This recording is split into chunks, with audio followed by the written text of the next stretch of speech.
Today on Keeping It Real, we're taking a step back and we're looking at the big picture. Over the past year, a series of geopolitical moves have been unfolding during Trump's second term. And at first glance, they look unrelated, different regions, different conflicts, different headlines. But when you start connecting the dots, a pattern does begin to emerge, and it's one that raises a bigger question about power, economics, and the long game that's being played on the global stage. So let's unpack what might actually be going on in Trump's head behind the scenes. And of course, always, guys, if you're liking the show, please do me a huge favor. Like, share, comment, and subscribe. It helps us out a ton with the algorithm. Here we go.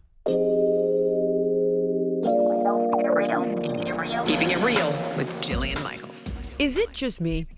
Or when you go to tune in to the news, whether it's your favorite podcaster or legacy media, you feel like you see a map of the world that looks like a series of random, disconnected dumpster fires. Right? Over in the Middle East, you've got a conflict that's seemingly over escalating nuclear tensions with Iran. Down south in Venezuela, you've got the ousting of Maduro over what we're told is a fentanyl crisis, but then later we're told it's also likely about oil. In Central America, there's a sudden intense battle as of 2025 over who actually controls the Panama Canal.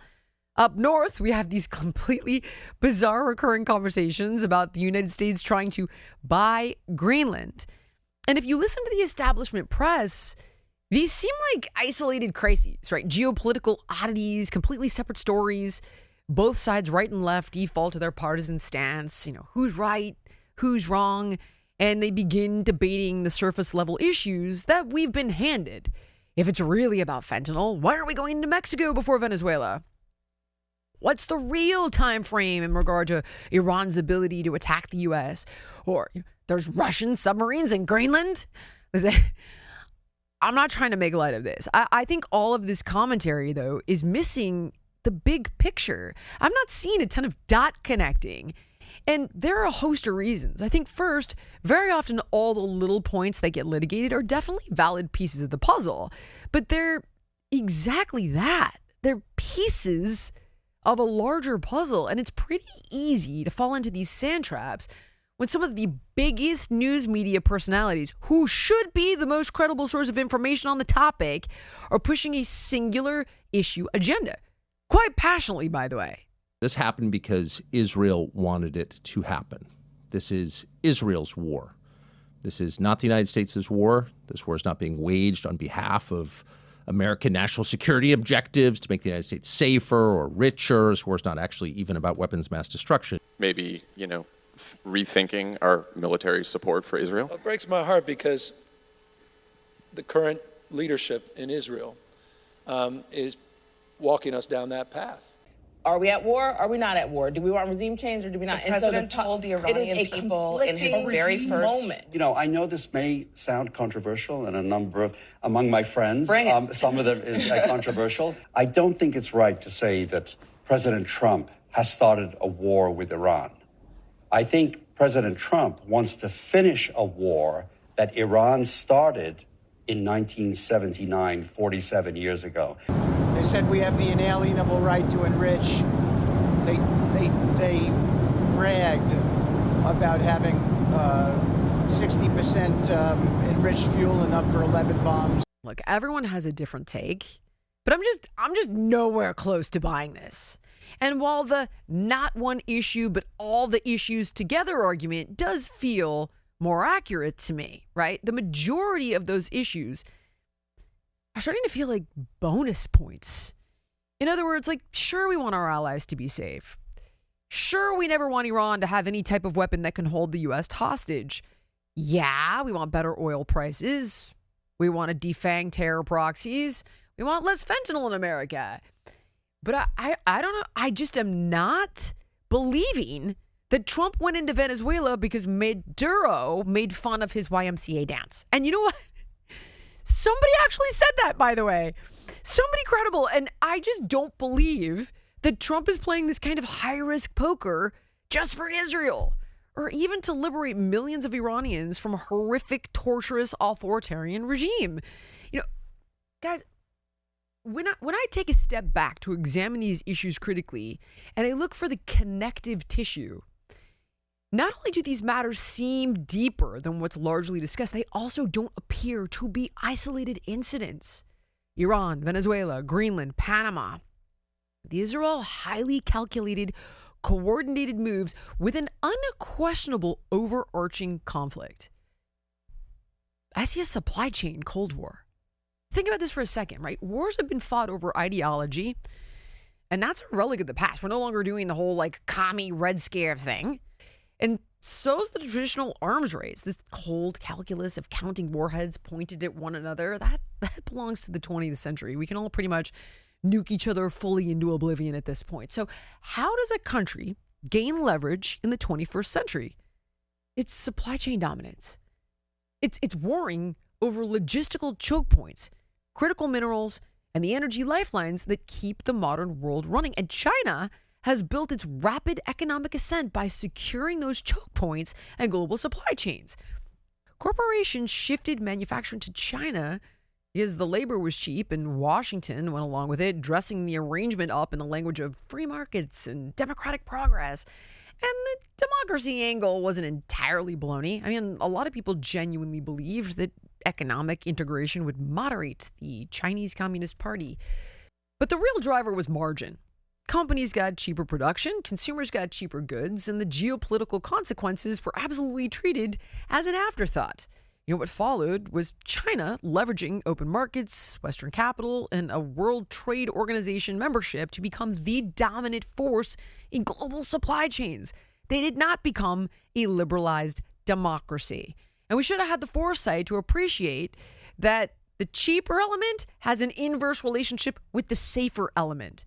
We just offshored manufacturing, but we also offshored our leverage and our national security. So here's my hypothesis. My hypothesis is that Trump's primary objective is to systematically throttle and dismantle the economic hegemony of the People's Republic of China. If China flipped a switch tomorrow and zero shipments arrive from them, the United States wouldn't face a slow economic decline. It would face immediate systemic paralysis. So here's an idea of how I think that collapse would play out sector by sector. First, the pharmacies go empty. And this is the most terrifying and immediate threat because the United States relies on China for a massive percentage of its active pharmaceutical ingredients. Guys, we are talking about the baseline chemicals required to make everything from antibiotics to ibuprofen to blood pressure medications and cancer treatments. So within a matter of months, hospital supply closets would run dry. Your local pharmacy shelves would be stripped bare. It would be pretty much an instant nationwide public health crisis. Number two, the tech and communications freeze. I mean, we might design the world's best microchips in California, but the physical hardware, the smartphones, the servers, the motherboards, the routers, all of that is overwhelmingly assembled in China. If the supply stops, nothing gets fixed or replaced. IT infrastructure would begin to degrade. Telecommunications networks would struggle to maintain servers. The device that runs our financial markets, hospitals, power grids would all face critical hardware shortages. Number three, the military-industrial crisis. You can't build 21st century weapons without 21st century materials, and China absolutely dominates the processing of rare earth elements. And if they cut off the supply tomorrow, the United States defense sector would slow almost to a crawl. We would lose a huge amount of the raw materials required to build F-35 fighter jets, guided missiles, night vision equipment, and advanced radar systems. The arsenal of democracy would effectively be starved of its raw ingredients. And number four, instant hyperinflation and retail collapse.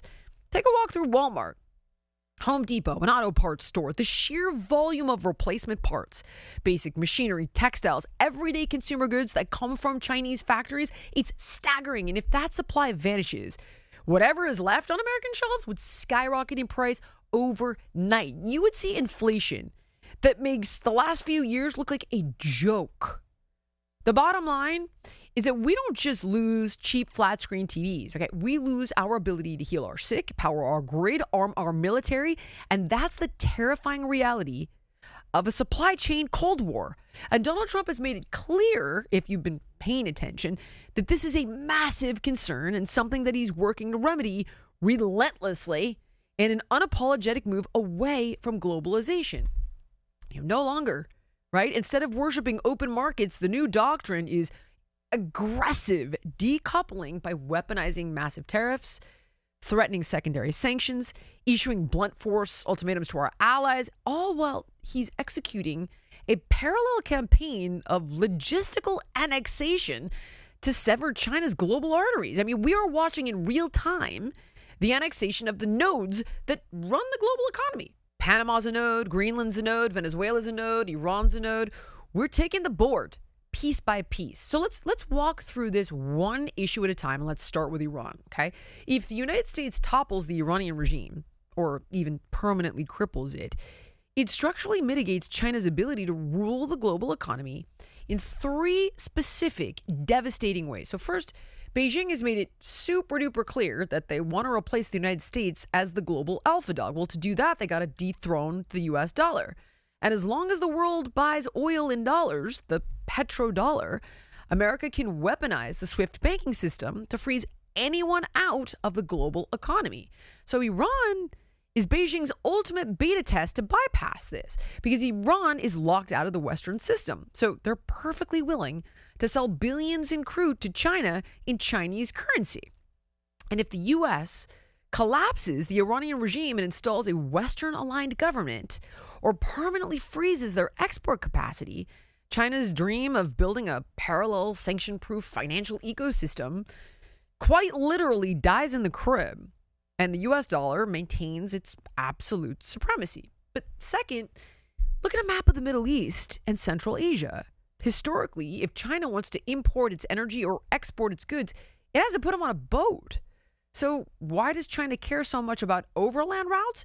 Because of two massive ocean choke points: the Strait of Hormuz, which we've all been hearing a ton about now, and the Strait of Malacca. So right now, to get Middle Eastern oil, a tanker has to sail out of the Persian Gulf through the Strait of Hormuz, cross the ocean, and then squeeze through the Strait of Malacca, which is a narrow waterway near Singapore, where massive amounts of China's energy imports currently flow. And who controls the world's oceans?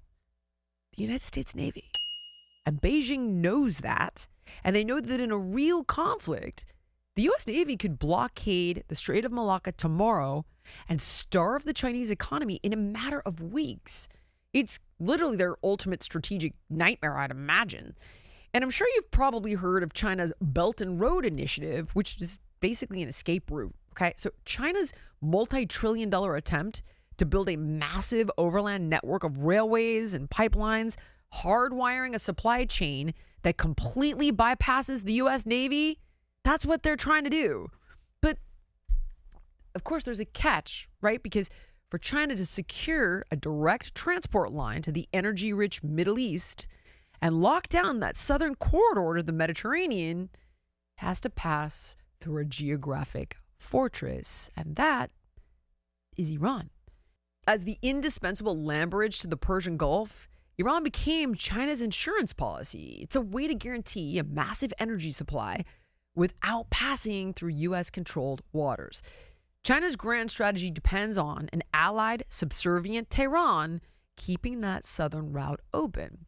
So if Washington breaks Iran, you blow a massive hole in China's map. You permanently sever their overland bridge to the Middle East, and you cripple their energy security. If you take Iran off the board, you force China right back into that Malacca trap. And then look at Venezuela. Did we go in to topple a dictator of narco-terrorism? Did we do it to bring the ballot box to the people of Venezuela? Did we do it to stick it to China? I think, yeah, probably to all of it. But it kind of seems to me that this move was a heck of a lot more about the U.S. playing defense as opposed to playing offense. Because China spent 20 years and roughly $60 billion trying to lock up Venezuelan oil. They lent Caracas money. They signed contracts. They sent in state oil companies. And they built themselves what probably looked a heck of a lot like a reliable energy pipeline right in our backyard. Venezuela has the largest proven oil reserves on the planet, and China probably thought it had first claim on all of it. But if we look back to Trump's first term, the U.S. didn't try to take that oil by force. Trump made it pretty much radioactive. He put sanctions so severe that no Western bank would finance it, no major shipping company would touch it, no legitimate refinery would process it. China could still get some of those barrels through shadow fleets and falsified shipping records and back-channel deals, but at a super-duper tremendous cost and effort. And crucially, those same sanctions also strangled Venezuela's ability to maintain its own oil infrastructure. They couldn't get spare parts or chemicals or outside investment, so their wells started rotting, production cratered, and China's $60 billion loan, which was supposed to be repaid in oil, was increasingly being repaid in a trickle of really expensive, hard-to-move barrels from a collapsing industry. So by the time January 3rd, 2026 rolled around, the night Delta Force pulled Maduro out of bed in his jammies, China's Venezuela position was already kind of a slow-motion disaster, right? I mean, in hindsight, it seems the real winner of that night wasn't decided by what China lost, but rather what America gained. The largest oil reserves on Earth, a country whose southern mining region holds the very same categories of critical minerals that China has been weaponizing against us through export controls. We didn't just remove a piece of that chessboard from Beijing. We picked that up and we put it on our side of the board. Clearly, it's a resource acquisition that was dressed up in the language of law enforcement. And then let's look at the Panama Canal. Remember Trump's 2025 inauguration when he looked at the world and he said, China's operating the Panama Canal. We gave it to Panama and we're taking it back. And he spent the following year calling the 1977 handover a rip-off deal where Jimmy Carter gave away control of the canal that America built for essentially nothing. So let's look at the backdrop real quick. The Panama Canal is a 50-mile stretch of water that connects the Pacific and the Atlantic Oceans, and it is the jugular of the American economy. 40% of all U.S. containers move through that canal every year. And over 70% of everything that transits through that canal is either coming from or going to an American port. Every ship carrying electronics, cars, food, oil, military supplies has to pass through two gates there. Balboa on the Pacific side and Cristobal on the Atlantic side. All right, team, picture this. You're scrolling, and bam, that perfect product hits your feed. You add it to the cart, you shop a bit more, you head to checkout, but your wallet is across the room. And then you spot it, that purple Shop Pay button. No digging for your card, no forgotten passwords.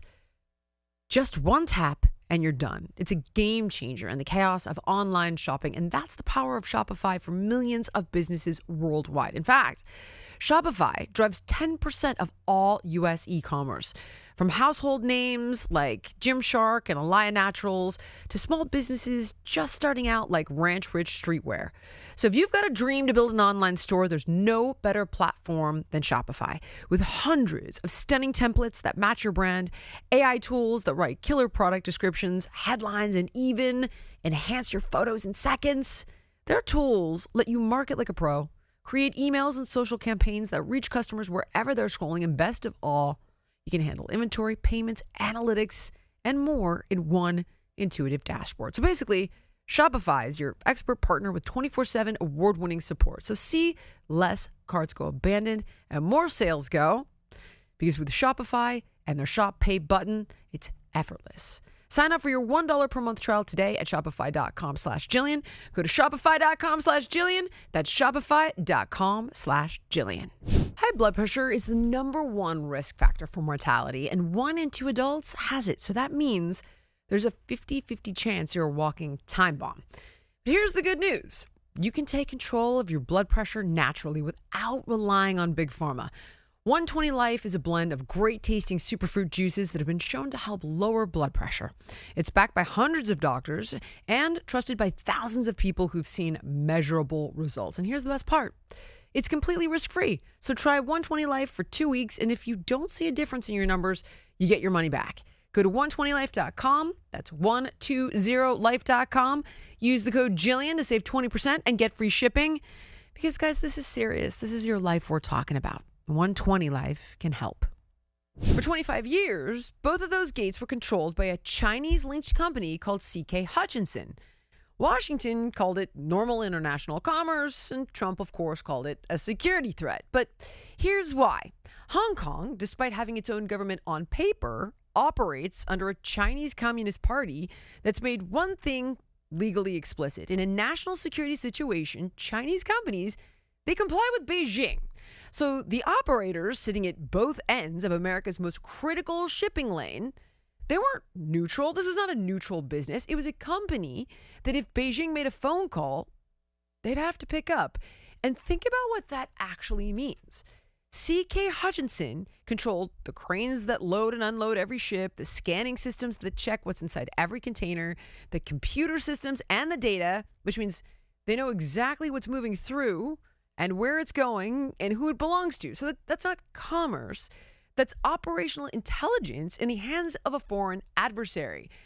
And it's worse than surveillance. It's a kill switch, because if Beijing ever wanted to strangle 40% of American trade without firing a single shot, they don't need a navy. They need a software glitch and a phone call. So, of course, Trump moved swiftly and aggressively to end it.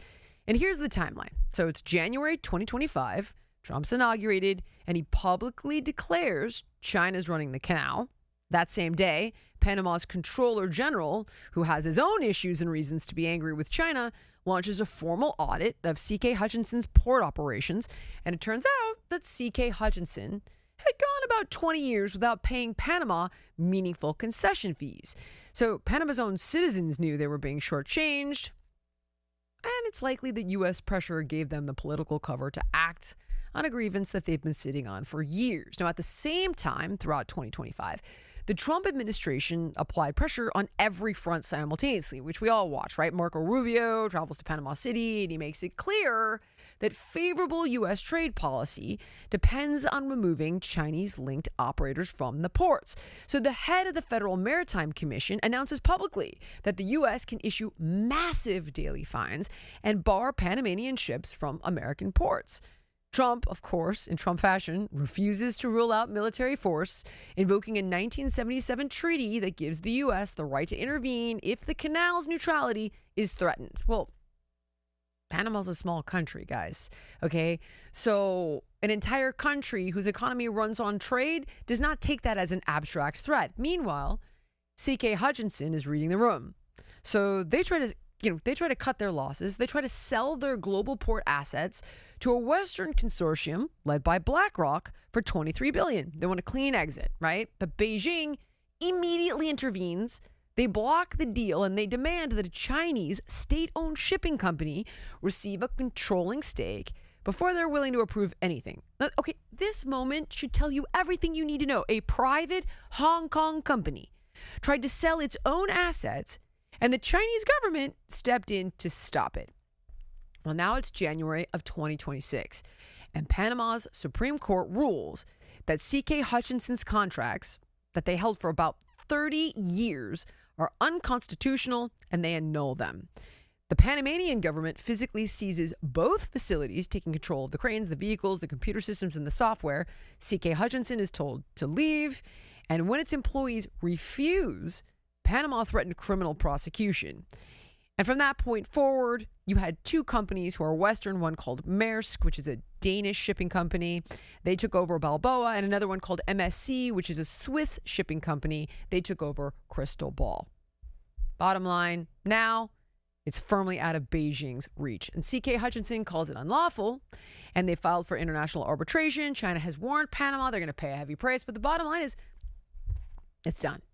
China spent 25 years building a strategic position at the front and back door of the Western Hemisphere's most critical waterway, and they lost it almost overnight through a Panamanian audit, a Supreme Court ruling, and frankly, a president who just decided that this particular arrangement was over. Which brings me to Greenland. So now it's 2019, and this is actually the first time Trump had floated the idea of buying Greenland. A lot of us forgot about this. And at the time, everybody laughed. They called it a vanity project, a real estate developer's fever dream.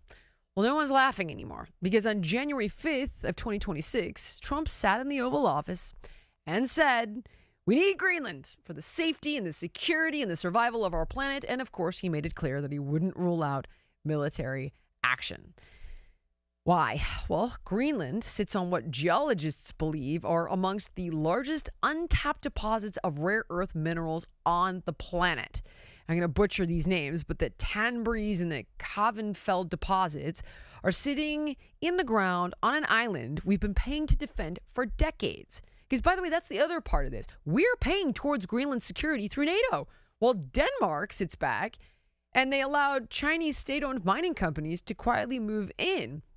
There's a company called Shanghai Resources that has already established a foothold in Greenland's mining sector. So here we are, subsidizing the military defense of an island that was slowly being handed to our biggest strategic rival. And Trump looked at that and decided it was finished. And we all know that he did not ask nicely. He issued an ultimatum, join the family or face the consequences, and he backed it up with money. So in June 2025, the U.S. Export-Import Bank committed $120 million to fund development of the Tanbreez mine, specifically to get those minerals into Western supply chains before Chinese companies could lock up the output through offtake agreements. Essentially, these are contracts that guarantee China first rights to buy whatever comes out of the ground. So that's the mineral play. But Greenland isn't just about what's under the ground. It's also about where Greenland sits on a map. At the northern tip of Greenland sits Pituffik Space Base, which is one of America's most important early warning radar sites. So its radar tracks intercontinental and submarine-launched ballistic missiles that are heading towards North America, and it feeds data directly into the U.S. Missile Warning Network. And as missile defense becomes more automated and AI-driven, that radar infrastructure becomes even more important, which is why controlling Greenland would give Washington far greater freedom to expand and secure that Arctic sensor network. Plus, as the Arctic ice is receding, Greenland becomes the perfect location for the massive data centers that the AI era is going to require, because that cold air provides natural cooling. And then you've got untapped hydroelectric power and a geography that puts this part of Greenland at the center of what could become the fastest shipping routes in the Arctic. So here's the bottom line, okay? Trump is moving to lock down the Arctic high ground militarily and technologically, while simultaneously denying China access to Greenland's massive mineral reserves and securing them for the U.S. Like, ultimately, what I think we're watching is the birth of a new doctrine. For 30 years, Washington operated under what you might call the religion of open markets. You know, the idea that global integration would make everybody richer, calmer, and more cooperative. But it seems that experiment might be coming to an end, and what's replacing it is something harder. You know, call it an economic autarky, you know, a strategic push for greater national control over the resources and the supply chains that actually keep a country running. The minerals that build the chips, the energy that powers the factories, the port that moves the goods, the corridors that carry the trade. Control those. And you don't just compete in the global economy, you set the terms of it.